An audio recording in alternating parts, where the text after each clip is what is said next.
अगला जो सवाल आता है ना, जिस पे बहुत ज़्यादा कंट्रोवर्सी भी हुई थी कि जी मुस्तफ़ा कमाल साहब के दौर में ये दरख्त लगे, ये दरख्त ठीक नहीं थे।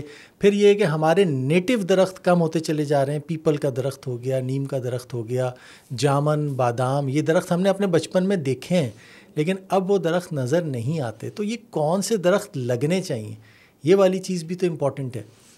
बिल्कुल सही बात कहा है आपने कि जितनी अच्छी बात ये है कि हम जितने फ़ायदेमंद दरख्त अपने साथ लगाएं ना, कोनोकार्पस का दरख्त कहलाता है, वो सही है। और इस वक्त उस शहर में उसको बेदर्दी से काटा जा रहा है। मैं उसको मजलूम दरख्त भी कहता हूँ कि उस दरख्त के बारे में लोगों की रिसर्च थोड़ी कम है। कोई भी चीज़ नफ़ा नुकसानदेह वाली बात नहीं है। हर किसी के अंदर नफ़ा है, हर किसी के अंदर नुकसान है। आप अगर नीम का दरख्त ले लें, आप पीपल का दरख्त ले लें, एक नीम का दरख्त अगर मैं 80 गज से 120 गज के घर के बाहर लगा दूं तो 30 साल बाद उसने घर के दीवार को गिरा देना है, टैंक को फाड़ देना है, क्योंकि एक बड़ा जंगली दरख्त है। लेकिन उसी नीम की जगह अगर मैं शरीफे का दरख्त लगा दूं, अमरूद का दरख्त लगा दूं, चीकू का दरख्त लगा दूं, तो ये वो दरख्त हैं जो 100 साल तक आपके घर के बाहर रहेंगे और आपकी दीवार को 1 इंच भी फ़र्क महसूस नहीं होगा।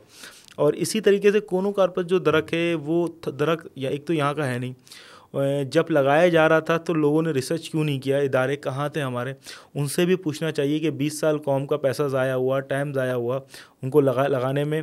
और अगर वो इतने ही अच्छे थे तो अब बुरे क्यों हो गए, और अब बुरे हो गए हैं तो कम से कम उसको इस वक्त तो नहीं काटें कि जिस वक्त अभी मई के अंदर ही 1000 के करीब लोग मर चुके हैं गर्मी की शिद्दत से। तो वो दरख्त कुछ नहीं दे रहा, साया तो दे रहा है। कम से कम उसको काटने के बाद उसको काटने का निज़ाम बनाते हैं कि आप अक्टूबर नवंबर में काटते हैं, ताकि वो जो 3-4 महीने सर्दी के थे उसमें फिर आप नए दरख्त प्लांट कर लेते हैं अच्छे बड़े साइज़ के। तो वो जब मई जून तक आप पहुँचते तो वो एक सायादार दरख्त तो बन सकते थे। तो मैं तो बोलता हूँ कि कोई भी चीज़ जो है वो नुकसानदेह नहीं है, हमारी मिसमैनेजमेंट होती है जिस वजह से वो नुकसानदेह साबित हो जाती है। उसके रूट्स जो हैं वर्टिकली नहीं, हॉरिजॉन्टली हैं। लोग कहते हैं ज़मीन का पानी पी गया वो, सही ऐसे ही कहते हैं, कोनोकार्पस ज़मीन का पानी पी गया। अब उसकी जो जड़ें हैं वो 18 फीट की हैं, और आपका बोरिंग कहाँ पर है अभी? आपने कहा 250-300 पे, 250 फीट पे ले लें चले आप, 100 फीट पे, बहुत गुलशन के अंदर आप 100 फीट पे ले लें। जब उसकी जड़ 18 फीट पे है, पानी आपका 100 फीट पे, तो कैसे पिएगा वो?